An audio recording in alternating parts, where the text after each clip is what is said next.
Hi అండి. పచ్చళ్ళ season అయితే వచ్చేసేసింది. అయిపోయిన పచ్చడి బాటిళ్ళన్నీ తీసేసి, క్లీన్ చేసేసి, కొత్త పచ్చళ్ళు పెట్టడానికి రెడీ అయిపోతూ ఉంటాము. ఇలాంటి చిన్న చిన్న గ్లాస్ బాటిల్స్‌లో పచ్చళ్ళు స్టోర్ చేసుకున్నప్పుడు మన చెయ్యి అనేది లోపల వరకు వెళ్ళదండి క్లీన్ చేయడానికి. అలాంటప్పుడు ఈ చిన్న టిప్‌ని ఫాలో అయ్యారంటే మీరు కష్టపడకుండా ఈజీగా ఇలాంటి పచ్చళ్ళ జార్లు అయితే క్లీన్ చేసేసుకోవచ్చనమాట. నేనిక్కడైతే మజ్జిగ కవ్వ ఉంటుంది కదా! దాన్ని వాడాను. మీరు పప్పు గుత్తినైనా వాడొచ్చు. లేదా ఏదైనా కర్రనైనా వాడుకోవచ్చు. స్క్రబ్బర్‌ని అయితే తీసేసుకొని వీడియోలో చూపిస్తున్న విధంగా కవ్వానికి వెనక వైపు అయితే నేను టైట్‌గా రబ్బర్ బ్యాండ్‌తో అయితే వేసేసుకున్నాను అండి.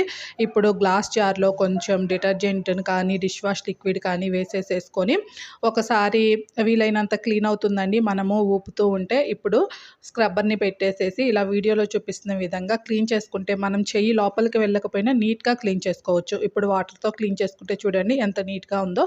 టిప్ నచ్చితే ట్రై చేసి, లైక్ చేసి ఛానల్‌ని సబ్స్క్రైబ్ చేయండి.